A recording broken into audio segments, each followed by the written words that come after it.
Imagine walking into a room filled with familiar faces, colleagues, friends, even family.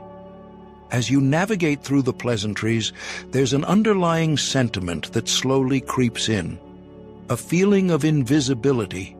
Your kindness, your ever-ready smile and helping hand seems to be woven into the backdrop of everyone's lives, expected yet unnoticed.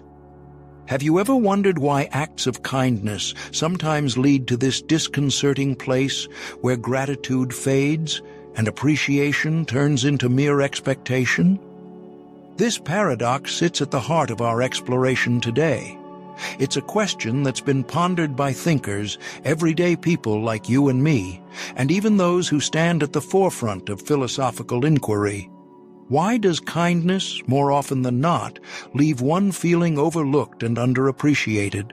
Why does it sometimes serve as an invisible cloak, rendering the kind-hearted unseen? In our quest to unravel this mystery, let's consider a historical figure who might provide an unlikely insight: Niccolò Machiavelli. His infamous assertion that it is better to be feared than loved might initially strike you as cold. Yet, beneath this stark proclamation lingers an uncomfortable truth. Fear, he argues, commands respect and attention. Love, or in our context, kindness, doesn't inherently impose the same level of regard or conscientiousness. It's disquieting, isn't it? To consider that in a world that champions love and benevolence, there lies a darker logic that seems to reward the absence of it. But let's not fall into despair or cynicism, for kindness has its own undeniable power, a power that lies not in subjugation, but in genuine connection.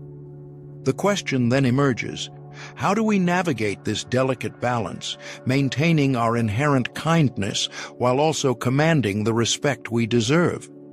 How do we avoid becoming invisible in our generosity? The key might lie in the art of establishing boundaries and authority. Think about the last time you set a boundary. How did it feel? Empowering? Or perhaps tinged with guilt?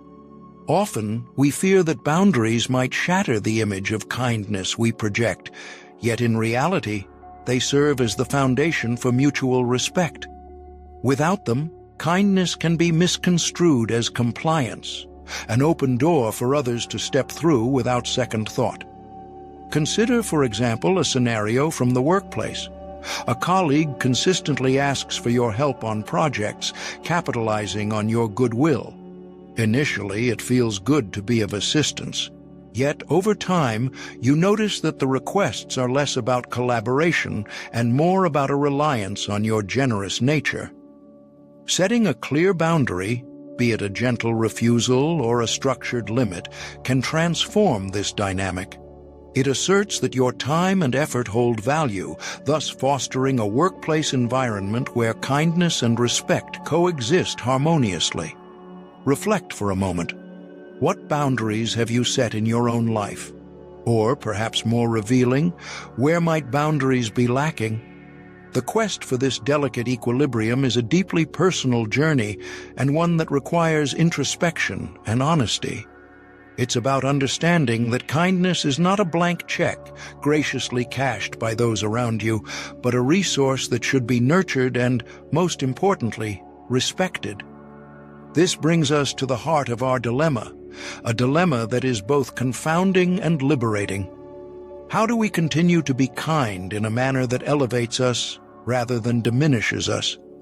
How do we ensure that our goodwill isn't mistaken for weakness, but recognized as strength? These questions may not have easy answers, but they certainly invite an enriching dialogue. Ultimately, kindness is not about dimming your light to let others shine.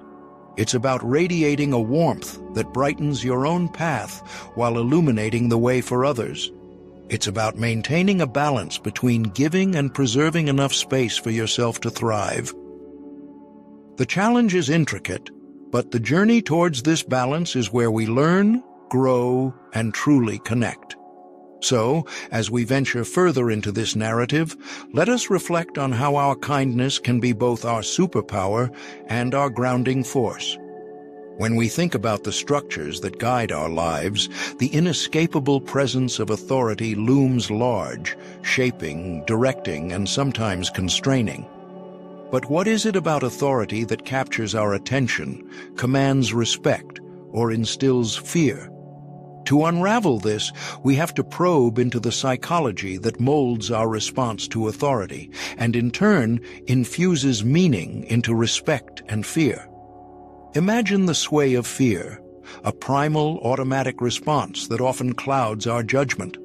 Historically, rulers and leaders have wielded fear as a tool to maintain control. Consider the ancient construct of the divine right of kings. Monarchs were perceived not just as leaders, but as sanctified figures whose authority was unchallengeable. This perception of divine backing fostered a profound fear among the populace. But was it respect, or merely a feared compliance? Here lies the paradox. Can authority truly be respected if it's born from fear? We see a similar dynamic unfold in psychological studies, which reveal deeper intricacies. Take the famous experiment by Stanley Milgram, a chilling demonstration of obedience to authority. Participants, believing they were administering painful electrical shocks to others, continued following orders despite apparent distress from the recipients. They did so not out of respect, but fear of going against what they perceived as legitimate authority. It's an unsettling reminder of how authority, when unchecked, can manipulate the moral compass of individuals. Now, how do these insights about fear influence our daily lives, particularly in our relationships with authority? In personal and professional settings, boundaries become essential. The establishment of clear parameters and expectations can engender genuine respect rather than an oppressive fear. Think of an effective manager who asserts authority not through intimidation, but through consistency and fairness. By defining roles and maintaining transparency, they cultivate an environment where respect thrives without the shadow of fear's coercive grip. What kind of authority do we aspire to uphold? The kind that echoes autocratic decrees, or the variant that inspires and nourishes mutual respect? To venture toward the latter, we need to harness self-assertion without betraying our core selves. In essence, it's about projecting authenticity while caring for the dignity of others. Practical advice here would be to foster open dialogues, listen actively, and maintain integrity. When we speak our truth with thoughtfulness and clarity, we assert authority in a way that's inclusive rather than authoritative. Consider relationships, whether personal or professional, where an imbalance in authority can lead to discord. To navigate this, we might embrace strategies that not only establish our own authority, but also empower others. Collaboration over dictation, encouragement over criticism. How often have we encountered leaders who inspire by sharing the spotlight? This isn't about relinquishing authority, but refining it to elevate those around us. Picture a team where respect is burgeoning, a place where individuals are encouraged to voice their ideas, where leaders cultivate feedback, and where everyone is acknowledged for their contributions and efforts. Authority here becomes a symbiotic dynamic where respect isn't demanded but naturally conferred. Reflect, too, on the role cultural narratives play in shaping our perceptions of authority. From childhood tales to societal norms, they're imbued with lessons that subtly guide our understanding of what it means to lead or follow. These narratives can be invaluable in our pursuit to sculpt a healthier view of authority, one less hierarchical, more circular in its recognition of collective strength and wisdom. Do we find echoes of these ideas in our personal narratives? Perhaps we remember a teacher who inspired through knowledge rather than enforcement, or a family figure whose quiet strength commanded respect without invoking dread. Authority here becomes a gentle guiding hand rather than a harrowing specter. In conclusion, as we evolve in our understanding of authority, fear, and respect, we're challenged to redefine our relationship with power itself. We are continuously invited to question, are we ruling with an iron fist or an open hand? Through introspection and adjustment, we can strive to create realms where authority is respected, not just obeyed, rooted in empathetic understanding rather than fear. In our journey through the tangled web of philosophical musings, we find ourselves grappling with the undying allure and controversy surrounding Machiavelli's teachings. Imagine, for a moment, standing on a precipice with the winds of doubt and decision swirling around you. Ahead lies a treacherous path, the choice between being loved or feared. But are these Machiavellian tactics the sole avenues to effective leadership, or is there more beneath the surface? Consider the critiques that challenge the very foundation of Machiavellian thought. Many argue that in a world craving authenticity and compassion, fostering fear might construct insurmountable walls rather than bridges. Does not a leader, feared by all, become isolated, much like a lone wolf, powerful, yet ultimately alone? The scales of fear and love must be meticulously balanced, for tipping towards an extreme could lead to mistrust and even hatred. But how does one navigate this tumultuous sea, where the tides of public opinion are ever-changing? Take the example of historical figures who've walked the tightrope of power. Think of Marcus Aurelius, whose Stoic philosophy championed kindness and wisdom over fear. Could it be that true authority stems from a place not of dominance, but of understanding and patience? These stories urge us to reevaluate the essence of leadership. Is dominance truly the mark of a great leader, or is it a smokescreen for insecurity? Personal anecdotes shed light on this internal struggle. Consider a leader who once confided to me, battling the dilemma between maintaining authority and nurturing empathy. There were times when enforcing strict measures made them feel detached, as though a part of their humanity had been forsaken. Isn't it true that in moments of reflection, we often question the choices that keep us awake at night? Could it be that authority, absent kindness, is a mask for vulnerability? Delving deeper, we confront internal barriers that complicate this equation. Fear of self-abandonment looms large, whispering deceitfully that to be kind is to be weak. Yet, is kindness not the silent strength that binds communities, that fuels the resilience of the human spirit? Psychological dependence on power may lead us astray, shackling us to a facade that alienates rather than connects. How, then, do we break free from the prisons of our own making? These questions invite introspection, compelling us to confront the shadows we cast in our pursuit of respect and influence. Through understanding the fine line between respect and resentment, we gain a nuanced perspective. Is not the art of leadership a dance composed of measured steps, adjusting to the rhythm of circumstance and conscience? As we navigate this complex terrain, perhaps the key lies in authenticity. Could it be that the most revered leaders are those who remain unabashedly true to themselves? This authenticity, coupled with a willingness to listen, transforms leadership from a mere position of power to an act of service. Is it not this bond between leader and follower that fosters trust and unity, more profound than any rule of fear? To be neither feared nor blindly loved but respected is a feat of balance and courage.